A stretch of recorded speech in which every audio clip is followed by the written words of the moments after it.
Welcome to AstroTwins Radio, your cosmic GPS for life, love, and everything written in the stars. We're Tali and Ophira Edut, the AstroTwins, here to decode the astrology of the moment and help you navigate your destiny like a pro. Hello there, everyone. What's up? It is the week of July 6th through 12th, and we are deep in the weeds of Mercury retrograde in Cancer, coming off a wild 4th of July weekend with Mars and Uranus conjoined. And we're looking ahead at a week of Neptune retrograde, Venus moving into Virgo, and gearing up for the Barbault Basket. Don't know what any of that means? Stick with us because we're going to get into it. Tali here in New York. Ophi, you're also in New York. We're in different locations. But it's been one of the nice things about being in New York for Cancer season and even Mercury retrograde in Cancer is that we've gotten to spend time together as sisters, and I've gotten to spend time together with your daughter Sibel, my niece, and be here in our shared apartment in the city that we love so much. I don't know, I felt such a distinct change of mood when the sun moved into Cancer. Gemini season, when I arrived here on June 9th, it was like, boom, we hit the ground running.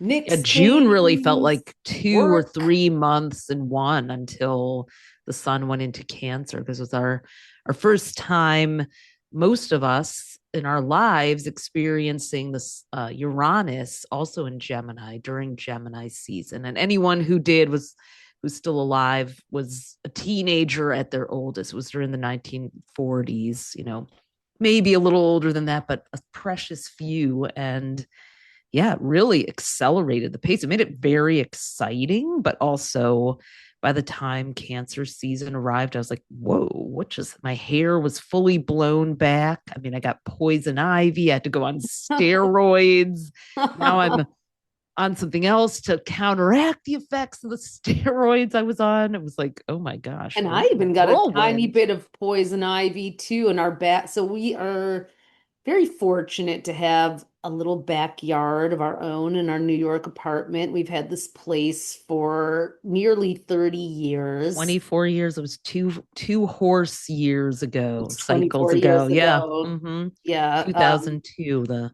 year of the Cancer water South horse. node in our chart, we have lucky real estate karma. So if you don't know your north and south nodes, you should definitely look them up on the calculator. We'll include that. But the nodes are 2 points in the sky that are associated with the eclipses. Basically, points where eclipses were taking place when you were born, and they're in opposite signs. We talked about them a couple weeks ago And with we're going to talk about it Taurus. again because at the Yeah, end of July, they're making another switch from yeah.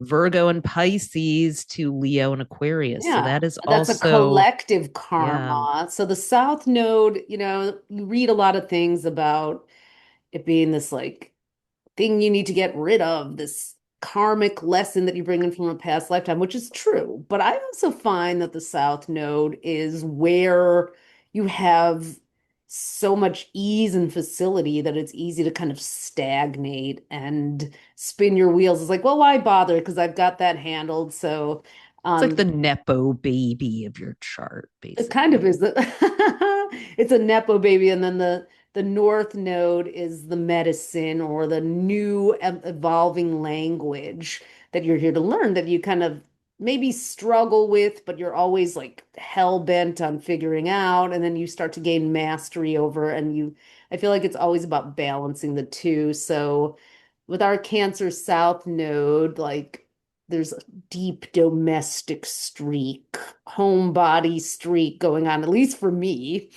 And then the Capricorn North node is, I feel like you're more into that. Like, I feel like I represent the Cancer South node, me, Tali, and Ophi is I've been playing more in the Capricorn Capricorn. North Node sandbox, doing a lot of our like business and corporate and professional astrology offerings, just kind of bringing this work into, but you know what, I actually would call it more of an integration, because I work with a lot of mostly women, or very empathic leaders, business leaders who want to do conscious business, and I'm helping them with using astrology and human design and our IAM system and all the tools of that. I'm also doing a Harvard mindful leadership certification this summer. That's How very Uranus and Cancer Cap Gemini, too. very Cancer Yeah. cap. So it's not that I'm not a homebody, but I definitely let Tali do all the details of everything happily. Sometimes, she wants to shop for my clothes. I'm happy, because otherwise I'm just buying But I four of can't the same believe how black many, dress. yeah, I can't believe how many Mercury. I just turned into sort of an introvert during, I was like, I'm gonna call a bunch of people, but I just like got obsessed with like, there were some things that needed to be set up in this apartment and it kind of consumed me. It was like, for example, there's now a magnetic screen door on the back. We had a bunch of flies coming in and it was really driving both of us crazy. But it was like, just put on the magnetic screen door. And I got all new cushions for our furniture outside. We didn't really have fully waterproof ones. Now we do. We planted hydrangeas back there and some perennials. And our friend Jay brought over some really pretty flower pots. Thank you so much for the terracotta pots. And I learned about seasonal interest. So we can, instead of filling the pots with soil, she suggested putting baskets in that you can replace. I was like, good It's a really good idea. And then, idea. yeah. And then our friend Brandy, who was actually on our podcast, talking about Minnesota a This few winter. months ago, this winter, yeah, 6 months ago, probably, but she was really on the ground reporter for what was happening during the ICE protests there, is actually a shaman and sent over an incredible house blessing kit, just knowing that we were doing all this work here. So if you haven't done any house clearing, space clearing, energy resetting in your house, Mercury retrograde in Cancer is actually a great time to do that. I'm going to put the link to Brandy's website in because what she sent over, and thank you so much, Brandy, isn't this like her space clearing spray? I learned that you have to first do Palo Santo or sage, then you replace and kind of replace that energy with something more high vibration. So it has Florida water, agua de Florida, and rose, and then I lit some Mm. candles. So it just feels Oh, so great in like here. if people who've been saging cleared the space, then they've created kind of like an energetic vacuum. So you want to put something new in Yeah, I didn't know that. So all this time, because that.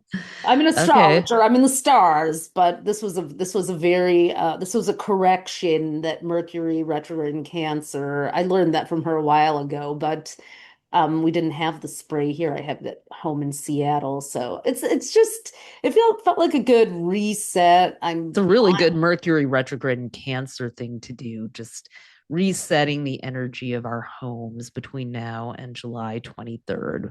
While it's in Cancer, the sign of home and family. And I'm sure some people who spent time with their families during these charged political times, yeah, there have to be at least one or two people who came back a little banged up from some family fights over the barbecue, or having to suppress themselves from not getting into the conflict of it all. So I mean, Mars Uranus conjunction in Gemini. Like Mars and Uranus are the most combustible planets. And this past weekend, 4th of July weekend, they were together at the same degree of Gemini. Now, Mars and Uranus will join up every 2 years. They meet up because Mars takes 2 years to go through all the signs.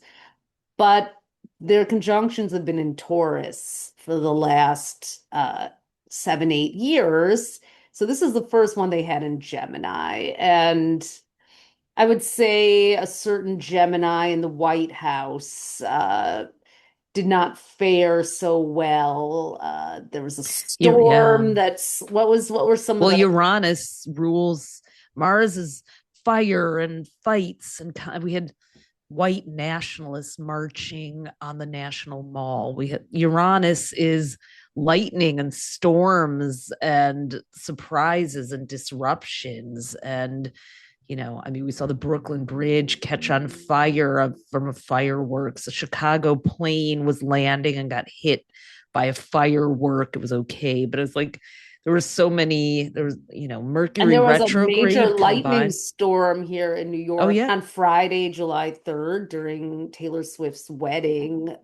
It was so hot all day, like sweltering, don't want to leave the house. And then all of a sudden that broke with a storm, I think right when her wedding was happening. I and was let's not forget that Jupiter is spending its first full week in Leo. It just left Cancer after a year on June 30th and went into Leo. So, emerging from the shell of Cancer into this dramatic Leo, while Mercury goes retrograde and retreats in Cancer. So, we have this dual effect of like, hello, I'm here, Cancer to Leo with Jupiter, which is the supersizer and very showy, while at the same time while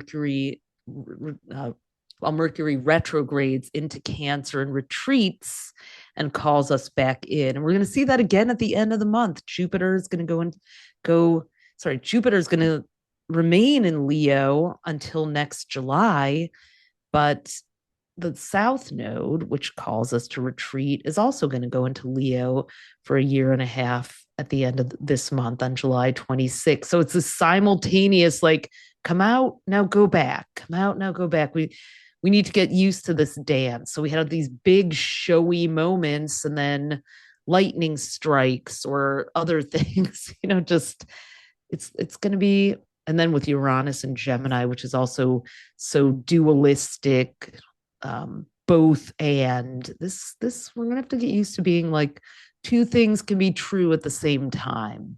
I mean, again, the year of the fire horse is not daddy, I want a pony. This is wild stallion energy. It's a 1 year in numerology. We had all these outer planets majorly shifting into new signs for the first time in centuries. In the case of Neptune, for longer spells, things that got previewed in 2025.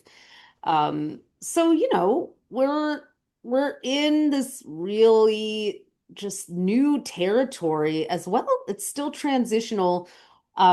This is a good moment to talk about human design because this is also, and if you have our big book, our 2026 horoscope book, um, there is an article about a post in our almanac at the back, a post, Chapter. a Yeah. chapter, it's What book. do you Where call am it I anymore? anymore? Books Yeah, no. and yeah, the There's a chapter about content. human design because this is a really major year. Just like we have ages in astrology, we have these 412-year cycles. So we are Yeah, they're called ending, the yeah. global incarnation cross, and they're based on uh, the ages, which are around 24,000 years, 24 to 26,000 years, based on the precession of the equinoxes, these around 25,000 year cycles that are divided by the 64 gates of human design or the hexagrams, the I Ching or the gene keys. And that gives us about a 400-year period where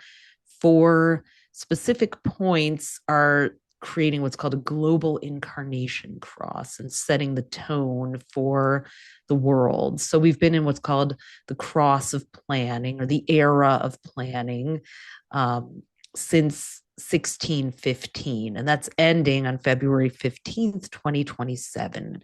And when an age like that ends, When the era ends, there's a lot of chaos and change and turmoil, and the planets are coinciding with that.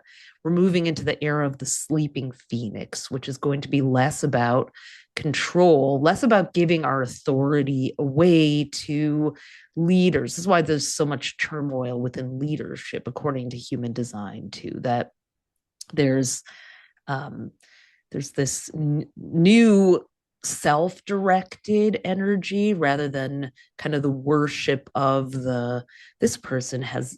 I guess what's happened is like our trust in leadership has really eroded because people have become more autonomous, conscious, and self-directed. So we don't need to just give our authority over to a mommy or daddy figure. So but you see the backlash. You see people kind of clinging to that old way and doubling down on that as well, which is why these big institutions like churches and governments and very extreme and fundamentalist political parties, et cetera, like everything's going to extremes. And we got to ride out this fire horse storm, I guess. And just And the early days of Pluto and Aquarius. And speaking of human design, we've been getting more and more obsessed with it and the connection to astrology, because for the longest time, it was just like, what are you talking about? Manifesting generator, projector, what does that even mean?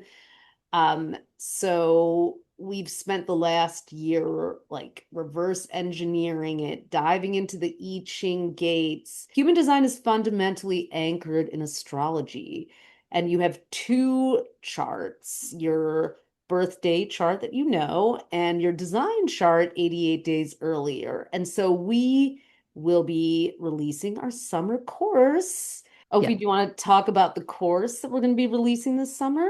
Yeah, so we're kind of informally calling this the summer of somatic astrology. Chiron, the healer, is now in Taurus, which is calling us to be more embodied and anchored where we are. So human design brings astrology into the body.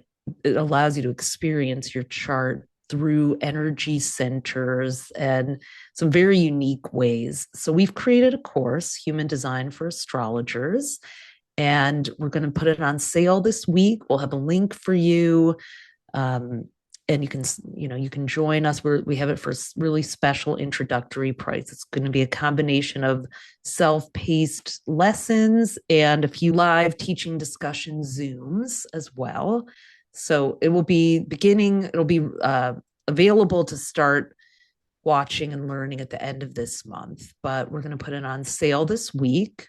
It's normally going to be $9.97, but we're doing it for $3.97. And we have a special bundle. Our friend Helena Woods, who has a beginner's astrocartography course, we're going to bundle it with that. So if you really, astrocartography and human design are the two things that have come up again and again. And rather than reinvent the wheel with that, she has an amazing class that's normally $297. So we're bundling it if you want to learn both this summer. That also felt like it was part of somatic astrology, being where you are on this planet. Taurus is very terrestrial. So while you wait for human design to come out, if you wanted to learn astrocartography, you can get started on her course. That one will be available right away for you to do in July. And then we're going to release human design on Carl Jung's birthday, July 26th. He wrote the foreword to the original I Ching translation and brought that in, united the Western and Eastern modalities. So it just kind of worked out that way. So that's what we're doing. We're going to drop the link in the show notes. It's humandesignforastrologers.com is where you can go and sign up. And hopefully by the time you're listening to this, it will be fully open for you to go and already start doing the astrocartography if you get the summer bundle. And if not, you will be in there with us and have your spot reserved. And then a couple weeks from now, right as the North Node goes into Aquarius on July 26th, you will have all your modules. And astrocartography will be available this week. Yep, We're just doing the astrocartography. last bits of tech to make sure Mercury retrograde doesn't mess with anything at all. But yeah, It already has, which is astrocartography, why I'm like, the yeah. 7 modules of astrocartography are already ready to go. They just Yep. if you get that Can bundle. already if you get the bundle for just an extra $200 and you get lifetime access to both courses, well worth it. You can start to find out where in the world you'll thrive, and what a rabbit hole that's been. So much fun. So So yeah, much good stuff, but also very clear the way that Helena teaches it and the way that we're going to. So let's get back to this week. Neptune turning retrograde on July 7th. That's Tuesday. Neptune is a planet of dreams, illusions, the transcendent, the afterlife, or that kind of places where the veil is very thin between worlds. It moved into Aries at the beginning of this year on January 26th, and it's there all the way till 2039. So we've got a long stretch of it, but this energy is very new. We had a little sneak preview of Neptune and Aries last year from March 30th to October 22nd. And it did start its retrograde in Aries last year, and then it moved back into Pisces. So this year is the first full year of Neptune retrograde in Aries. And I think a lot of illusions around war, leadership, even all these kind of Aries, big promise, trailblazing ventures around AI. oh Aries is a yeah, sign of novelty. It's go, go, go. There's a real paradox here because Neptune is the ruler of the very last sign, Pisces. Aries is the very first sign of the zodiac. Neptune wants to just like chill and do mushrooms and go into like a cloud. And Aries, like, I'm on. I want to, performance. I want a body hack. I want a longevity. I want to like make it all. So like it's a little exhausting, especially it's a with little Saturn there too. confusing, but I think it's also a call. 2024 we named the year of transcendent leadership. I think that a lot of people who maybe were thinking during that dragon year, a lot of transcendent leaders who kind of started to, and we're seeing those transcendent leaders, maybe they started to kind of build up their following then. I think they're starting to come out this year and yeah, it's interesting. Like And maybe we transcended the need for leadership, in like I was some saying about the cross of the sleeping phoenix coming up. So, what does it even mean? So, what's kind of fun in an angel number way is that Neptune is retrograde from 7/7 to 12/12, July 7th to December 12th. And there's a lot happening in that window of time. So, it's definitely going to shape a lot of what's happening in the world, global events with, like Tali said, war, etc. Sometimes an outer planet, those are the slower moving planets from Jupiter to Pluto. Sometimes when those go retrograde, it actually is a little bit of a relief, or like Neptune is hmm a fog machine, and the retrograde is like the rolling back of the fog that exposes everything that's underneath it. There's And also a quarter moon in Aries the very same day this week, this Tuesday. So Neptune retrograde in Aries with this very balancing quarter moon. So are we going to get this more balanced perspective? mhm, Like there's a lot of talk about the Michigan primaries or Democratic Socialists are, really gaining traction because people want, as you said, a leadership that isn't about taking corporate money, but more representative of the voices of the people. And right now, democratic socialists who aren't beholden to, large corporations to water down their or messages. PACs, political action coalitions, and that kind of thing. They're not taking donor money. I mean, it's so hard now because to be heard and seen, you either have to be like 100% out there really serving the people and leaving it all on the dance floor, or you have to take money from donors that have their own interests. I mean, that's the real breakdown with this planning era And I think it's too. a generational thing too, because younger voters are going to be less likely to listen to PACs and more likely to get hyped up by social media. And that was something that Zoran Mamdani did so well.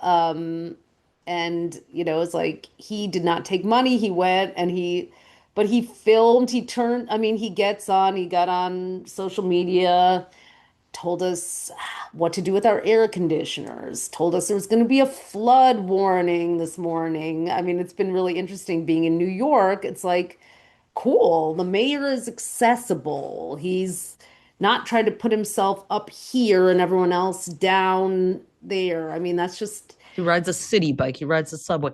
I mean, let's look at like what these people born in the 90s and the early aughts have different outer planets. Those are the generational planets in their charts. Some of from 95, late 95 till 2008, they have Pluto and Sagittarius. They're here to transform global alliances. They have Uranus and Neptune in yeah, Capricorn and conjunct in Aquarius. 1993. Is that when Yeah, Mamdani's 1993? Because that was the, 91. oh, okay. Well, the early 90s, they have Neptune Pluto conjunction, which only happens every 170-ish years. So that's a Yeah. super rare alignment of Pluto, which like can really focus and get in, and it's like power, underground power, transformation next to Neptune, which is about compassion and sacrifice and transcendence, speaking of Neptune. So that conjunction in Capricorn is all about modifying systems. So please, 90s born millennials, take 89, over 90, because 91. Yeah. Gen Mhm. X and boomers are just not doing it There are a right. lot of people born in 1996 and 97 in the news too right now, from Jalen Brunson to Zoran's wife, Rama Duwaji, who's only born in 1997. I said, oh Mm, my God, she's 29. Like she's in her right. Saturn return. But a lot of them are, yeah, they're born with Pluto and Sagittarius, and they are calling out the ugly side of how a lot of countries' histories have been formed. And it's really not, that's the boomers. A lot of the boomers have Pluto and Leo.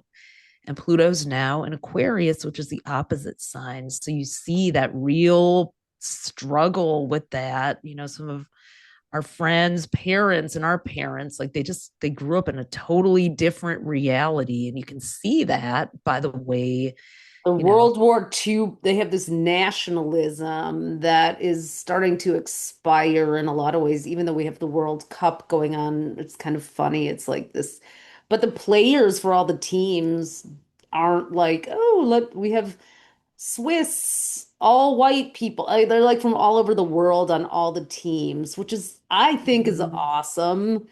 And it's just like where the world is right now. This whole ethno-nationalism model of the cross of planning is kind of falling apart. And it's like people because it's are supposed to people. in Because many ways. We're ready for something new. I mean, you can see it. There was turmoil everywhere. There's earthquake in Venezuela, and people, are really just tragic.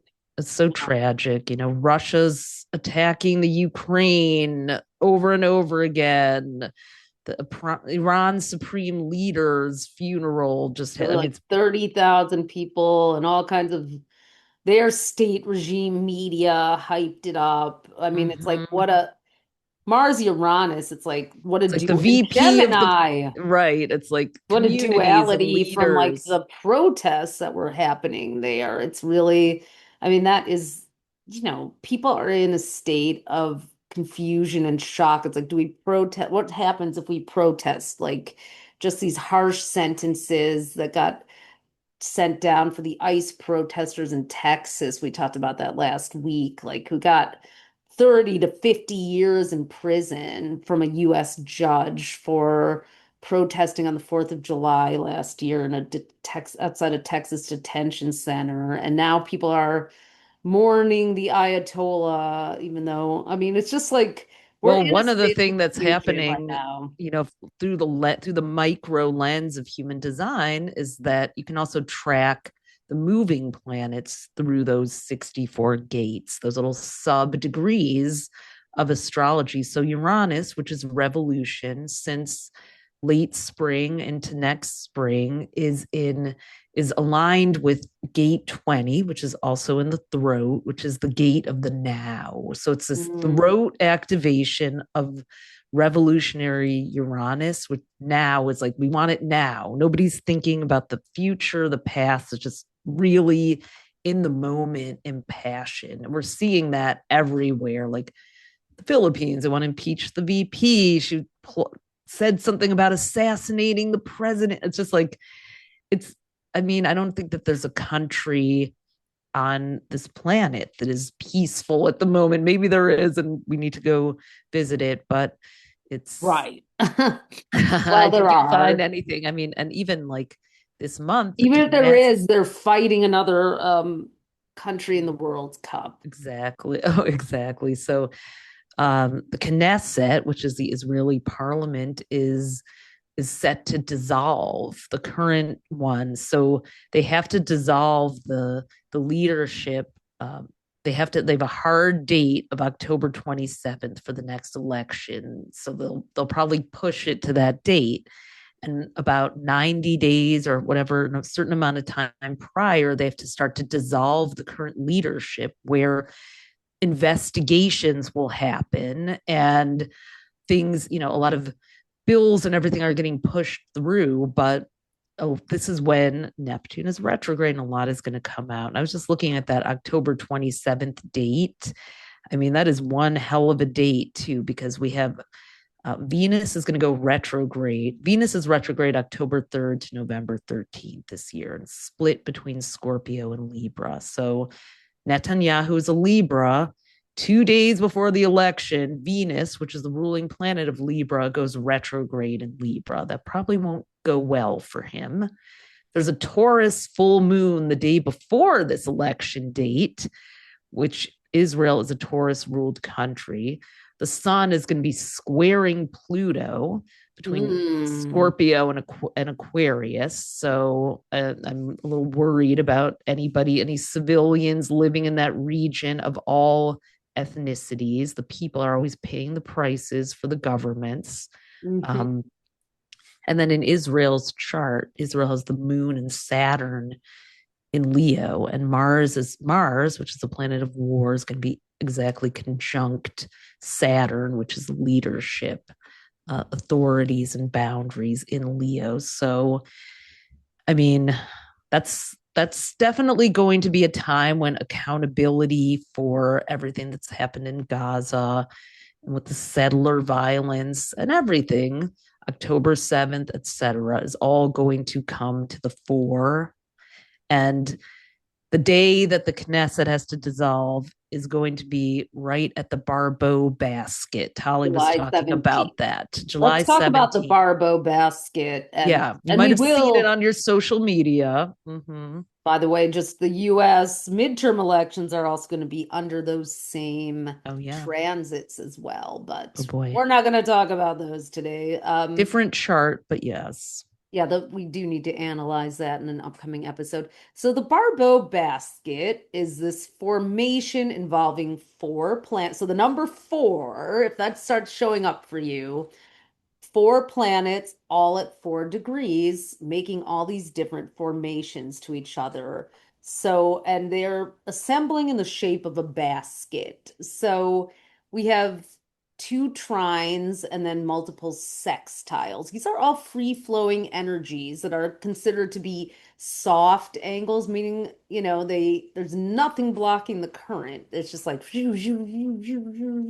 so it's named after Andre Barbault, a French astrologer who really made a bunch of predictions based on this. So involved are Jupiter, 4 degrees Leo, trine Neptune at 4 degrees Aries. So we have this fire trine between the very idealistic rose-colored glasses planets that want everything to be optimistic and perfect and beautiful, but can also be very like boundary challenged, but expansive, transcendent, globally active too.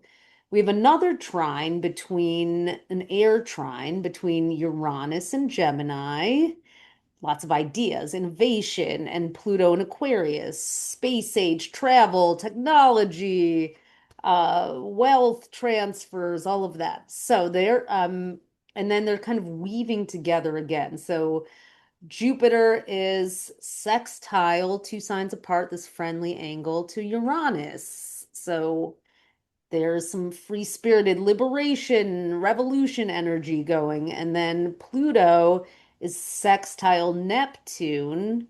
So all those, so it's like who's in charge, what's going on behind the scenes, where's the money going, illusions, you know. So it's a little bit, it's shady business, radical movements, all the It's really things. interesting when there's a friendly harmonious angle between two planets that are not usually paired together. It's almost like Love Island or something. Like these two could fall in love, but will it survive after the series ends? Kind of, it's or like And the almost like having a four of them, potluck with four people that have nothing in common. this It's a is like reality show in the really sky, when, really. yeah. And funny enough, we're in the quarter finals. So there'll be 4 matches next week, this upcoming weekend Hmm. for the World Cup. So the next couple days, there's going to be some real determining games. Already in the quarterfinals are France versus Morocco, which is interesting because there's ties between those countries, and England versus Norway, which feels very Viking era. Um, the next couple days there's the playoffs or they call them the knockout games in the World Cup. So Spain versus Portugal. I know they have Cristiano He's Ronaldo. an Aquarius, right? Is he? I know, and he's like all into Trump. So boo. Um, Yeah. Egypt versus Argentina. Egypt just won a game against Bosnia, and the coach dedicated the win to Gaza. Colombia versus Switzerland. That's an interesting one. Mountain ranges. And then we got to talk about the USA versus Belgium because this is so Mars Uranus, so Neptune retrograde in Aries already rearing its head. This is really just par for the course, but also disappointing and frankly just going to make any sort of victory feel hollow. So, uh, one of the US's strikers, Folarin Balogun, got a 1 game suspension, a red card as it's called. Red being Aries color, interesting Neptune in Hmm. Aries. But he got a red card and was supposed to be suspended from this upcoming game because he stepped on the ankle in a weird, awkward way of a player, and that's just the penalty. Trump called up his buddy uh Gianni Infantino, who's an Aries, more Aries, and is 56, looks like he's like 76. And is he literally um overturned that penalty. So now the striker Fulgano gets to play in this um knockout match to see if the USA can beat Belgium and get to the quarterfinals. So just like everything else, his golf tournaments, The his Nobel Peace Prize. He's got to exactly. insert himself He doesn't into the care how he gets, narrative. and he'll take it any way he can get it. He'll cheat his way into the victory. It's like if the USA were to win the World Cup, it would just feel like they didn't really win it. It would feel like a cheat. It's just there's nothing, no one winning by cheating only feels good to a grand malignant narcissist. And Because the I think people they're who love entitled that. to win anyway, and that they're the center of every narrative. Yeah, he just made a call to his buddy Infantino and got it, bada boom, bada bing. We got the contract cleared. It's just, it's so stuck. It's so disgusting. And I actually think that Remember what he did in 2025? He he took the World Cup trophy that was given to him. The team visited him. He was given their inaugural peace prize, held on to their World Cup trophy. So the actual winners from Chelsea had to be given a replica at the final because he kept the freaking he trophy. literally kept it. Yeah. So he's no doubt looking to do that again. Oh, this timeline we're on. I really do feel like he represents the very end of the cross of planning. Like you couldn't, it's like it's the cross of planning being kind of these industrialized, corporatized systems, like everything is neatly ordered and this is how it goes, and the rich people get this and the poor people do this. It's like this is how we do it. And it's like it's so Right. coming to an end, but like the desperate way that people are hanging on and the extreme lack of creativity about being able to envision another way, a better way. Like, oh my God, if I don't have all these things that I forgot that even existed in my deep storage garage, my life will be terrible. It's like we can't, it's Yet where do we put that stuff? I mean, this is really a foreshadowing of the coming nodal shift on July 26th when the truly. North Node moves out of Pisces. The nodes move through the zodiac in reverse. So it'll be moving into Aquarius until March 26th of 2028. And simultaneously, the South Node, which is our collective karma, which is where the shadow work we have to do, is going to be moving into Leo. So Aquarius is about the people and sharing and community and collective. Aquarius is like the democratic socialists, and Leo is a little bit like the DNC, I guess, right now. It's a Right. bit established. And It's like the the hierarchy. So we're already seeing these hints of the Aquarius North Node. Now Aquarius is ruled by Uranus, uranium, nuclear power. Just on the day that Mercury went retrograde, CERN, which is the European Organization for Nuclear Research, and the world's largest leading particle physics laboratory. It's in Switzerland, in Geneva.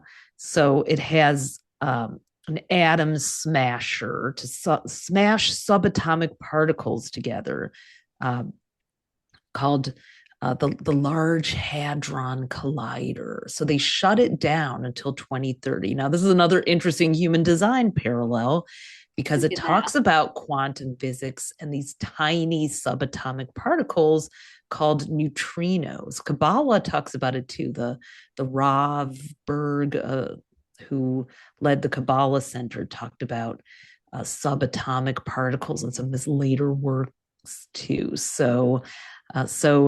And Kabbalah is all about the Big Bang forming the universe. So what the Large Hadron Collider actually did was recreate conditions from the early universe, including the Big Bang, to try to help scientists understand how the universe was formed. So I know it's really fascinatingly, it's like, here we go with the prophecy now. So, your feed may be flooded with a lot of doomsday things, or like some people are saying, wow, I literally started to sleep better since they shut it down. So some energetically highly sensitive people are saying that they're even feeling this shutdown. I don't know. It could be a placebo effect like everything, or it could be real, but whatever the case is, like, it's like people who are living near data centers. Obviously, that's horrible. And it's like having a an industrial fan, but worse on all day. So who The knows? CERN, I mean, the Large Hadron Collider was underground, right? So, and it was smashing atoms underground. I mean, Who knows? I mean, we're in the summer of somatic astrology. What are we feeling in our bodies? It's happening below the earth. It's like we are being pulled to pay attention to this planet. It's so interesting. As the North Node goes into Aquarius, which is about outer space and the future, we're going to be probably going to be painfully reminded that we are spiritual beings having a human experience. We were created and evolved to live on this planet, not Mars, not the moon. That would, like what it would take to simulate life on Earth and the conditions of this amazing planet on another planet is so much crazier than what it would take just to treat this one well. So it's going to be, the fact that it's shut down for the first 3 years of the Sleeping Phoenix era, and during all these prophetic times that we've talked about, the Hopi prophecies, the Yuga cycles. It's probably not a coincidence. And even if it is, I think it isn't from a spiritual way. So, we're going to be talking more about this over the next couple of weeks, but in our 2026 book, we also did a chapter about the financial cycles and how they have followed the Leo and Aquarius nodal cycles that happen every 9.5 years and every 18 years for them to return. So we're calling 2026 to 2028 the Great Compression. Every time the North Node's in Aquarius, all the Leo gold rush speculation cools down a bit and corrects itself. I'm not saying anything's going to crash or anything like that, but we're already seeing that Anthropic and OpenAI, who are going to have IPOs, are talking about delaying them and not setting a date because of the investor market cooling. The SpaceX IPO with Elon Musk really blew its wad. He made it to be a trillionaire, and then it tanked down. Of course it did quickly because it was always planned that way. So, we're going to see more and more of that, some correction, but out of those corrections, great things come that really serve the people. So is the Aquarius North Node. And I was, on the subject of CERN, it was somehow involved a little bit in time travel, not of, to the past, to the past. Like it was the neutrinos, right? Were able to almost somehow defy the laws of time. I had my own little conspiracy theory.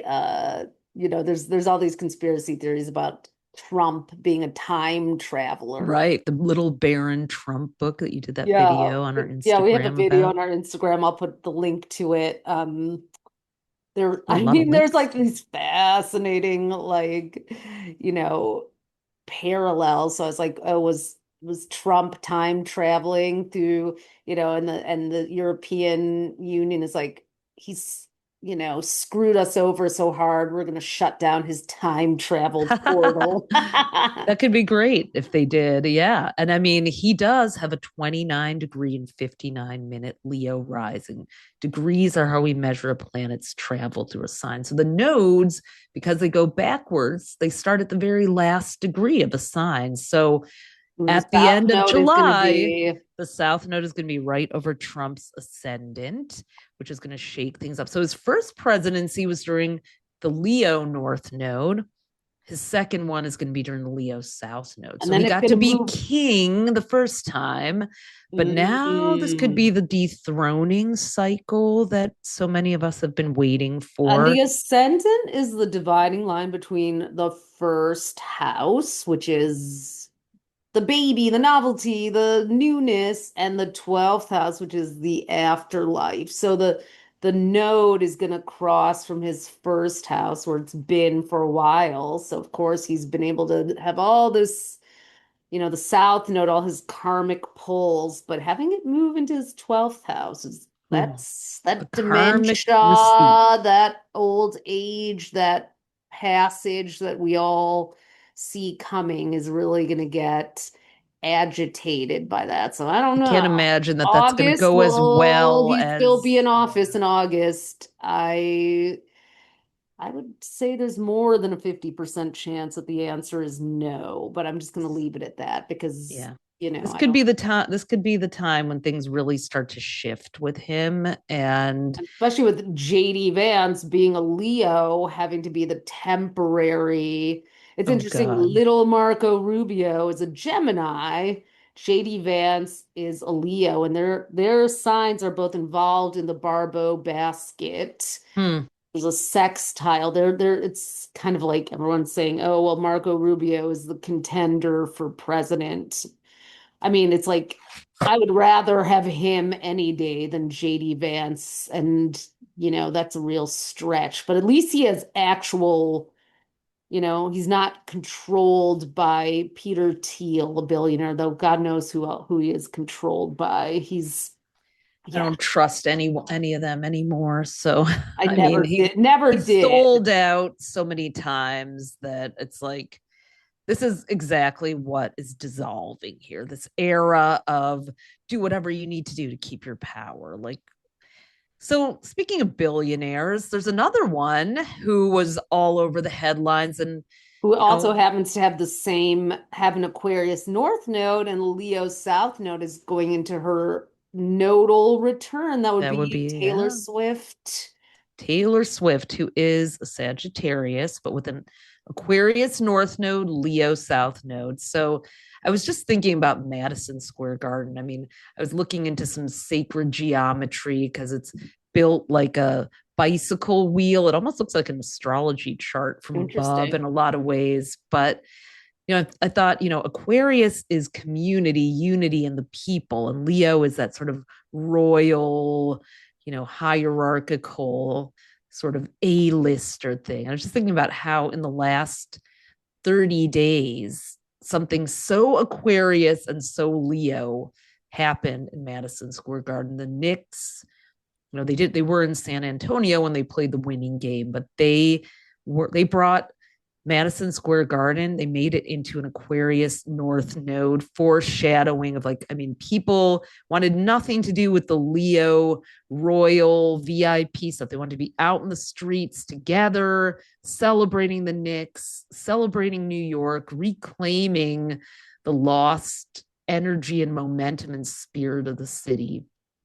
And that was at Madison Square Gardens. They showed teamwork, all the traits of Aquarius, Right. unity.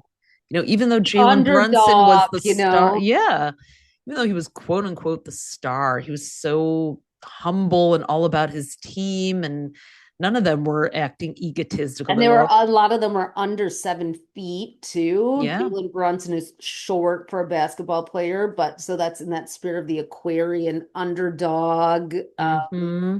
Don't Yeah. judge a book by its cover.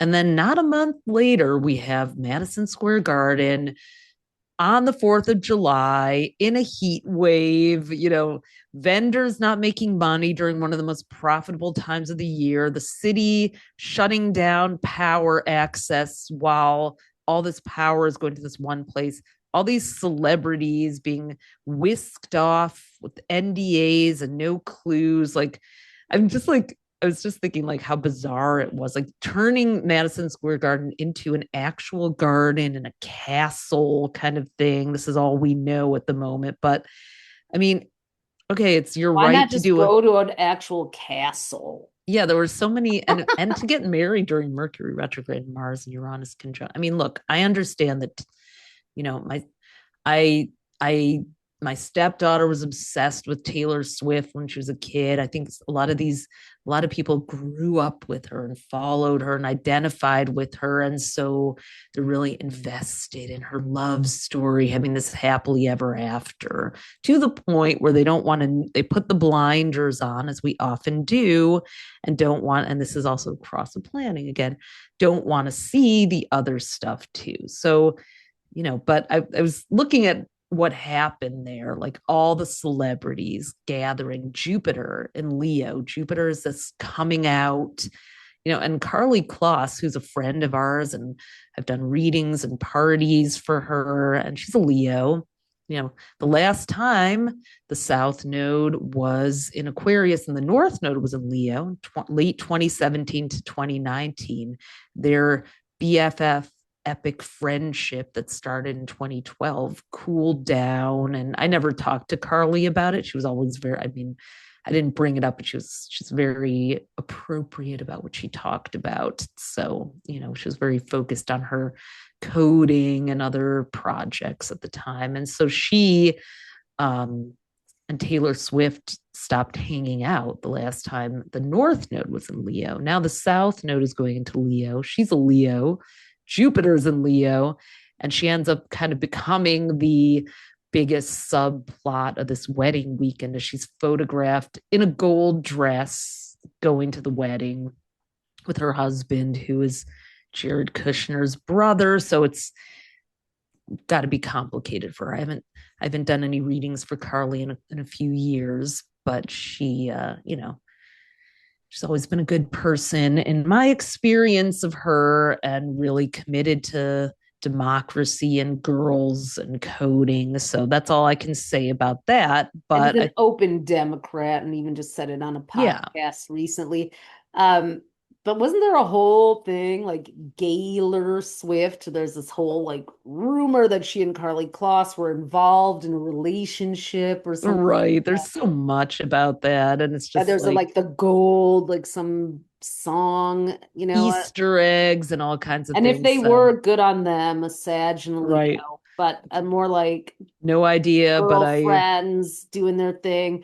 But I wonder if that, everything she's been doing is very Leo South Node, which she has in her chart, like hyper focus on the wedding, the fairy tale, the castle, the celebrities, the romance. And I wonder with the North Node going in Aquarius, now that that's over, and as the midterms come, will she be more activated by that Aquarius North Node, or will it bring her into the more, Aquarian going along to get along, Team Kelsey? Because I don't know. Well, that's what's really interesting about the Aquarius North Node, because Aquarius rules teams. So Aquarius is her learning curve. It rules friendships, teams, groups. I mean, she had her girls squad, and then she suddenly has these frenemies. Blake Lively wasn't at the wedding, who has the South Node in her sign, Virgo, a little longer. So who's Taylor's friend? Who isn't? The team, every time she does something Aquarian, it seems like, and that's what happens with your North Node. Sometimes you tend to overdo it and overshoot the mark. So she goes too far with the friends, too far with the groups, like 1,000 people at the wedding. Right. Probably been filmed. It's like becomes, you have to be careful with North Node energy. Like just a dab will do ya. When people go too far into it, it can feel like, whoa, just back it up, slow it down. Her human design, interestingly enough, there's 5 types you can be: generator, manifesting generator, projector, reflector, or manifester. She is a projector. That's based on how the energy of your chakras connect. She's a projector, which I was surprised by a little bit because, but I guess not, because they actually tend to be more to themselves. And you think she kind of has has always had that outsider thing. One of their strategies for navigating life is to wait for the invitation. So it's funny because she is always making people wait for an invitation from her. Like, how many celebrities, how did her invitation to her wedding, who was invited, who isn't? I mean, that's a theme of everything from her 4th of July parties to her videos. Who's going to be invited, and who's on the in, who's on the out. Invitation as opposed to waiting for one, it gets really uncomfortable and awkward. That's not to say projectors can't invite, but it's like, wait for the invitation to invite people. And I think that can be really fraught for projectors. Well, what it really means is to wait for the conditions. It's like wait for the bath water to reach the perfect temperature before you get in. Like, That's We true. went to the That's Knicks important. game in like these t-shirts with the two sisters from Haim, and it was like Stevie Nicks and this and that. And it was like, it seemed corny kind of. It was like, that was like what could happen to a It made it projector. about them as opposed to the team. Like, And that's what the Leo Southerners about. The Knicks, their victory belonged to everyone. And maybe Swifties would disagree with this, but her wedding seemed to belong to like those who were invited into the secret gated this and that. And now the rest of us just have to wait for the movie to come out at right. theaters about it. There It was like probably it was is a going to be a performance. documentary about it. I will say I'm so glad this wedding is over because I'm so sick of my feed being filled with it. I'm Oh like my ready for God, something. yes. Even like Glennon Doyle and Abby Wambach Oh, it's so weird.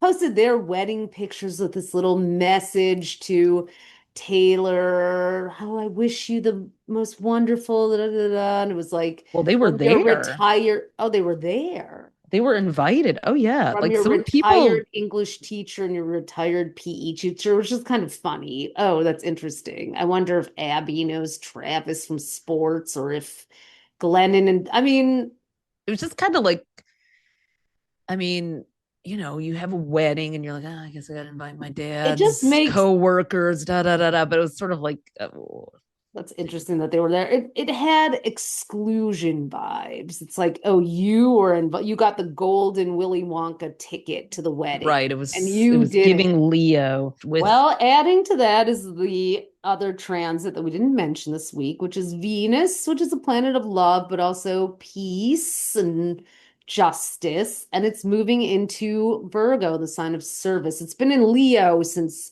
July 13th, which is like yeah, reflecting everything. pool drama, fireworks display causing smoke over the city, stupid state fairs, work, like all the pomp and circumstance and annoyance and romance and just like exhaustive performative bullshit.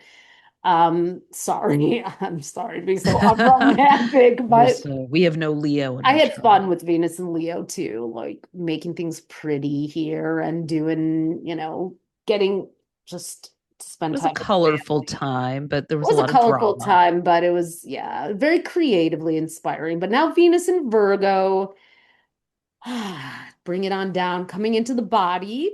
Virgo is one of the earth signs. It's time to kind of take assessment of our material plane resources, um, get ourselves back into a grounded routine. I'm heading back to Seattle tonight. I've been there for almost a month, so I'm very eager to see the progress in my garden, which my friend Molly took care of for me.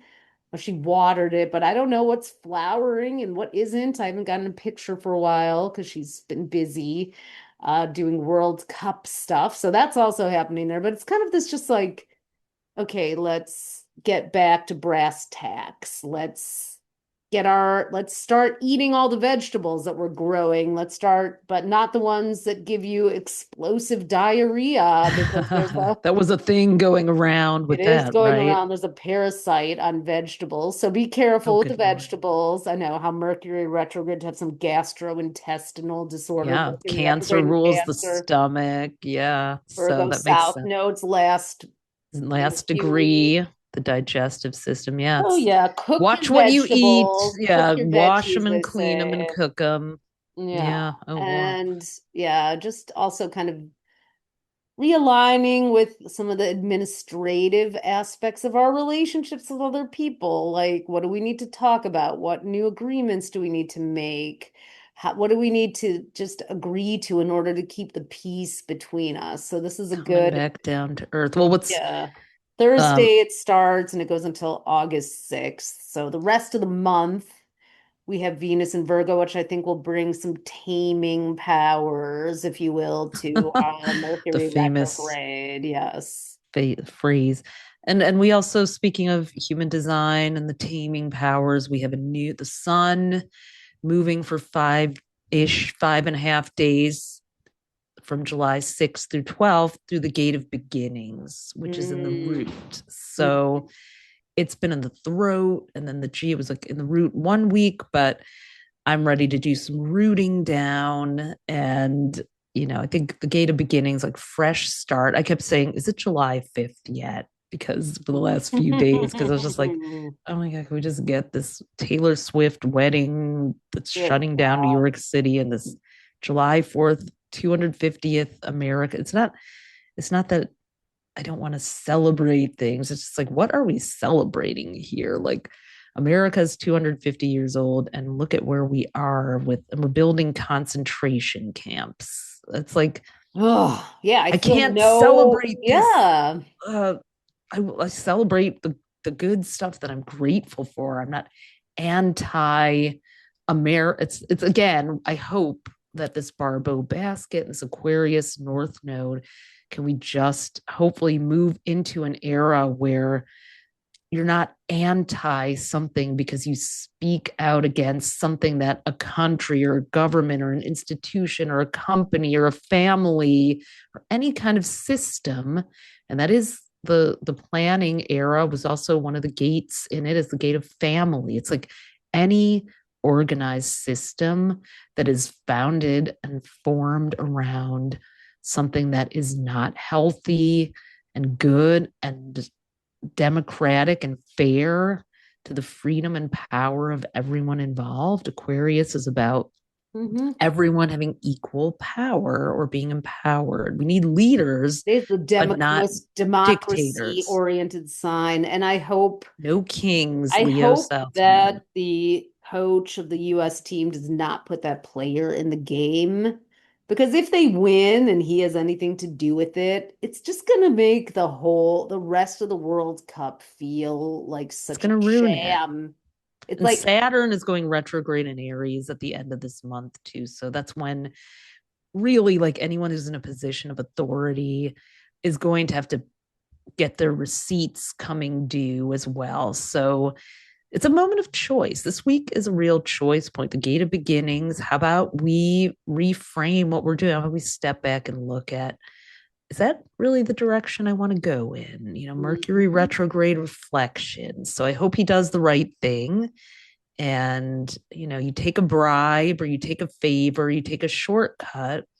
Eventually, you may have to go back and do it over again the long way. Saturn in Aries is definitely teaching us that the lesson in the shortcut. Maybe it's just better to simplify and do it right. Yeah, there's a lot to be, to look forward to too of like, but it all comes into kind of a more embodied state. We were talking earlier, Ophi, you got poison ivy at the beginning of Chiron and Taurus, and I even got a little bit. There was poison ivy growing in our New York City backyard. Thank God you had that scrub here. And I used it, but I still have just I just got like a few little spots that are like rough here. But it was weird that we both got a I took tinge. it You as a got it really lesson. bad. I got a little touch of it, but you got yours at I your. had it all over to the point I had to take prednisone steroids. So I took it as a lesson of Uranus and Gemini. When I was on Helena Woods, our astrocartography teacher, I was on her podcast and she was saying how she thinks that Uranus and Gemini is words and a war of words, or that words matter more than ever. It's like I sign up for an Ivy League course, Harvard, and I get poison ivy. I've been calling human design astrology on steroids for a year. I have to go on steroids. This all coincides with me building our human design course and taking the Harvard course. I I was like, like calling it somatic astrology. So yes, I'm let's stick with switching to that. that. I'm switching over to that because Yeah. and I am having to be much more embodied because the steroids cause a lot of physical reactions We started this trip with a pipe, the ceiling falling in our in our in our bathtub. Yeah. bathtub here in New York. And but one of the, and we had a flood in our kitchen here in 2017, and the landlord has not wanted to replace some of the things that were like really, the cabinets have been not a pretty sight. And it was this Mercury retrograde, the day Mercury retrograde, like we both kind of united our energy around the house, around the apartment here for the first time in a while. And like now we're getting a new kitchen here. I mean, it's going to be, basic New York City landlord, but who cares? Anything's better than that. And then we had to get it's like the spell was broken by this. So I get, the moral of all of these kind of things is like, look at where there's friction and that kind of thing. The gate of beginnings too. Look at where in Venus and Virgo, where are the small repairs needed? Where are there things you can do right especially now? Water, that pipe, there was a pipe in the ceiling that needed to be replaced, and it took the ceiling. So our bathroom is fixed too. One of my other, handy woman things I did was put a new shower head on, and I did a lot of things that I used to let my ex-husband do, and I learned a lot from him, but I was like, I'm gonna do this myself here. So those are the types of, those repairs, those little leaks, those little, the small things matter. Use your Mercury retrograde time between now and the 23rd and the Barbault Basket when things do flow with ease, even seemingly that don't go together, that use those things to make those shifts in your life. I have to get a mammogram. I've been putting that off. I'm going to I don't know, just like what am I not doing? Just making a simple call. I know. I need a new glasses prescription. I need all that. Yeah. It's like, this is the time. Venus and Virgo is like, get those little checkups. It'll make a difference and make your life more enjoyable. So summer of somatic astrology, like really enjoying being in the bodies that we live in. And let me just also one more thing, speaking of the Aquarius North Node, Ophi vibe coded amazing tools for the Human Design course. So you are going to just be able to plug in your birthday and get a list of all of the gates and see the body graph. So I made a whole software for it. So it's that like does we're charts talking all and this reports geeky and number everything else. stuff, but you'll get a whole report as part of the course and be able to do endless reports with the software for, to see where everyone's gates are. And it has you can roll over the chakras and it pops up with the info. So this is really amazing. It's so comprehensive and so cool. So you've already been prepping for this with you and our friend Angelina, who is a Virgo. We're Virgos, our second birthday in human design, 88 days before. So there's a lot of her sun is in a gate that plugs into one of ours. So what you'll also learn in the course is how you and another person plug into each other and activate things, like turning on a whole set of street lights. So turning on the Madison Square Garden, marquee together. So when we put her chart with your chart, our chart with, every single one of the chakras has a connection to it, so it's defined. Makes sense of those relationships. Who you feel really whole and complete around, and you put their, your body graphs together. Sometimes you're very I was doing a friend's chart, and she has this really strong relationship with her son, and we put their charts together, and every one of the 9 chakras was defined, meaning that there was a connection between them because of the it even helped me resolve a couple of people that are not in my life anymore, and to understand what it was that, by looking at how the body graph parts plugged into each other, I was like, that's kind of the empty space, the blank space, to get full Taylor Swift hit full circle. But okay, now I see why it was so hard to let that person go, because they plugged into something. So how can I get that energy? So understanding the role that their chart played energetically for me helped me go out and find ways to do that. So humandesignforastrologers.com. We would love to share. Obviously, we're passionate about this because we've been geeking out about it throughout this whole podcast, but let's let you get on to your summer, the gate of beginnings, new times, and we'll see you next week. See you next week. Wash your vegetables. Cook them.